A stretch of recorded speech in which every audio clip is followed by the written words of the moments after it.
Hi, this is Bruce Drennan for STOHD.com, and if you've been following my movie reviews on All Bets Are Off, what we wanted to do here is during the holiday break kind of give you an idea of where we're at as far as all of the precursor awards nominations. Now, we're going to really focus on the SAG Awards, the Screen Actors Guild here. And when we get back from the Christmas break, we'll take a look at the Golden Globe nominations. Now, the Critics' Choice Award nominations have also been released. And please bear with me here because a lot of these, I've seen a lot of the nominees already, as you know, from reviewing them on the show. But we also are going to be, during this break, seeing all of the other nominees. And then if there is one or two that get nominated for an Oscar that I haven't seen, I'll certainly make a point of seeing those movies before the ceremonies. So let's begin by telling you that Lincoln, Les Mis, and Silver Linings Playbook have all been nominated for 4 SAG Awards. That's the most. Also, Argo and Best Exotic Marigold Hotel have been nominated. The way they do it in the SAG Awards is Best Ensemble Casts. That's how they acknowledge the movies. Now, in the Critics' Choice Award nominations, Lincoln actually broke the record from Black Swan, and that was 13 total nominations. The previous record had been 12. Let's take a look at the first category for the Screen Actors Guild nominations, which is a pretty good precursor always for the upcoming Oscars, the Golden Globes, of course, being the most important. And as I mentioned to you, we'll take a look at those when we get back from the Christmas break. But right now, let's zoom in on outstanding performance by a female actor in a supporting role. Now, the nominees, as you can see, feature Sally Field right at the top. Of these nominees, I have seen 3 of the 5 movies. Obviously, Lincoln with Sally Field. Helen Hunt, or actually 2 of the 5 I've seen. I will be seeing Les Mis during this holiday break. Helen Hunt I saw from Sessions. Nicole Kidman in The Paperboy and Maggie Smith from the Best Exotic Marigold Hotel I have not seen. If they do get nominated for Oscars, I'll make a point of seeing these movies. But right now, I think that Sally Field is definitely the favorite in this category. I am a little surprised, though, that Amy Adams did not get a nod from the Screen Actors Guild for her performance opposite Philip Seymour Hoffman and Joaquin Phoenix in The Master. Amy Adams, of course, has already been nominated a couple of times for The Doubt and The Fighter, and she is a tremendous young talent. But Sally Field heads this field for the supporting actress category. Next, let's go to the Best Supporting Actor category. Now, last year, in my opinion, the strongest category ever in the Best Actress category was last year. Of course, Meryl Streep won for playing Margaret Thatcher.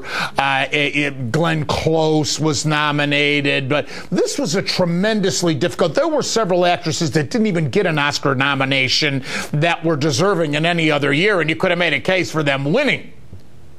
This year, I believe that's going to be the case in the Best Supporting Actor category. Let's take a look at the SAG nominations now. Now, Alan Arkin has already won an Oscar for Best Supporting Actor. Javier Bardem for No Country for Old Men is already won for that movie. Robert De Niro has won 2 Oscars. He won for Raging Bull, the Best Actor category, and for Godfather Part 2, Best Supporting Actor. Philip Seymour Hoffman has won in just a few years ago for playing Truman Capote in the Best Actor category. Tommy Lee Jones won Best Supporting Actor opposite Harrison Ford in The Fugitive. And so this, you can see, is an extremely tough category. Of these 5 nominees, I've seen all these movies with the exception of Skyfall, the James Bond movie, which Bardem is in. Again, I will make a point of seeing it if Bardem gets nominated for Best Supporting Actor. But I want to point a real miss out here. There are 2 names that are not nominated in the SAG Awards that should be. One is Christoph Waltz and the other is Leonardo DiCaprio, both from the same movie, Django Unchained. Now, this could be as simple as them both canceling each other out because of their performances. I don't know. I haven't yet seen this film. It's being released on Christmas Day, and whenever you're viewing this here on STOHD.com, I'll be seeing it as soon as it's released. So I'll give you a review of that movie when we return on All Bets Are Off, and certainly look at the Golden Globe nominations. But this is an extremely tough category. All right, next let's move on to Best Actress. This is outstanding performance by a female actor in a leading role. As I said last year, this was a tremendously loaded category. Not so much this year. As we look at the nominations, Jessica Chastain heads the list. She is in Zero Dark 30. I have not seen this movie yet, but I can tell you that she is a great, versatile talent who displayed that with a couple of movies last year, most notably The Help, where she did get nominated for Best Supporting Actress. Marion Cotillard, which I am seeing over the holidays here, is nominated for Rust and Bone. Now, she has already previously won in the Best Actress category, and I'm talking about the Oscar, of course. Jennifer Lawrence is really hot right now. She is, of course, off of her big smash hit Hunger Games. A couple of years ago, she first emerged onto the scene with her performance in Winter's Bone, which earned her a Best Actress nomination, and here she is in this romantic comedy. It's kind of a dramedy, Silver Linings Playbook. Helen Mirren has won the Oscar, of course, just a few years ago for playing the Queen, Queen Elizabeth in The Queen. She's nominated, as you can see, for Hitchcock, and also that's opposite Anthony Hopkins, of course. And Naomi Watts, who has been nominated before here for The Impossible. A couple of other nominees that, for whatever reason, they may nod a Oscar nomination, but Emmanuel Riva of Amor. It's a foreign language film, which I will be seeing here during the holiday break, and she is getting a lot of buzz. For whatever reason, she was snubbed in this category with the Screen Actors Guild. And this young actress, Quay Van C. May Wallace is her name. Little girl that played in The Beast of the Southern Wild. She had been getting a lot of acclaim, but for whatever reason was not acknowledged in the Best Actress category. All right, next, let's move to the Best Actor category. Outstanding performance by a male actor in a leading role. And this is a pretty much consensus opinion with all of the precursors leading up to the Oscar nominations. But Bradley Cooper has been nominated for Silver Linings Playbook opposite Jennifer Lawrence in this romantic comedy.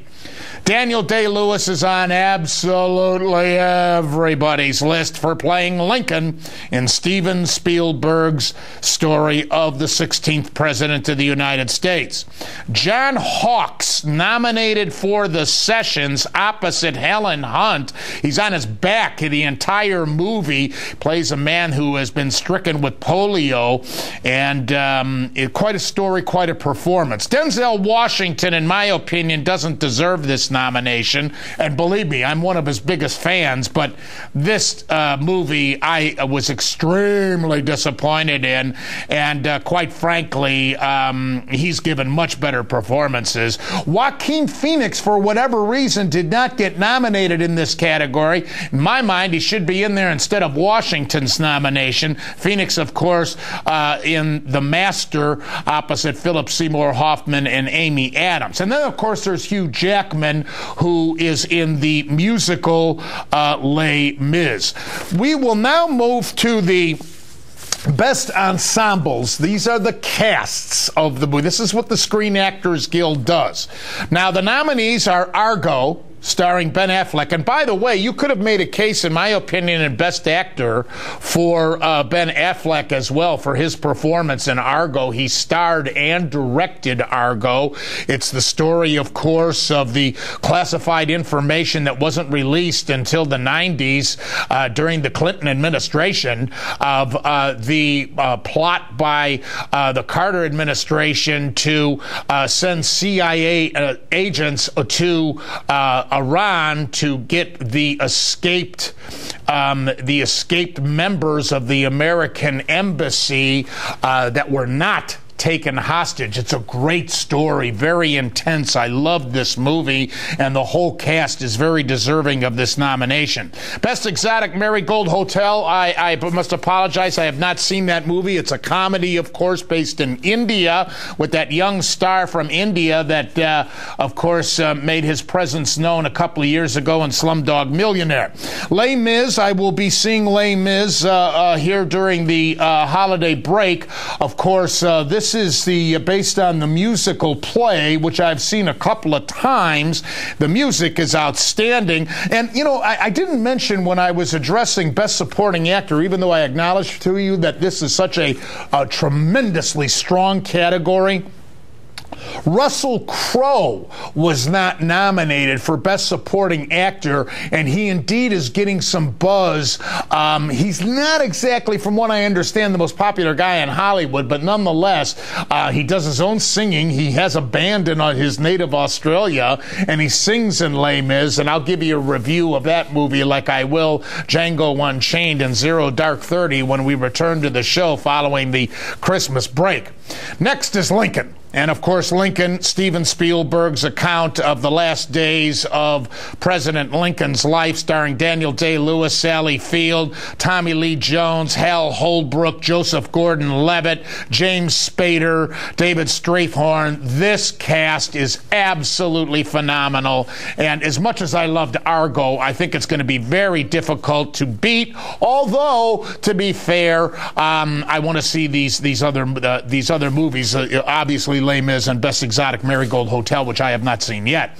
Silver Linings Playbook is the fifth and last nominee, and if you saw my review before we started the break, of course, I was very disappointed in this movie. Because I love Jennifer Lawrence so much, but if they were saying that it's this year's version of The Descendants, they definitely missed the bill, that's for sure.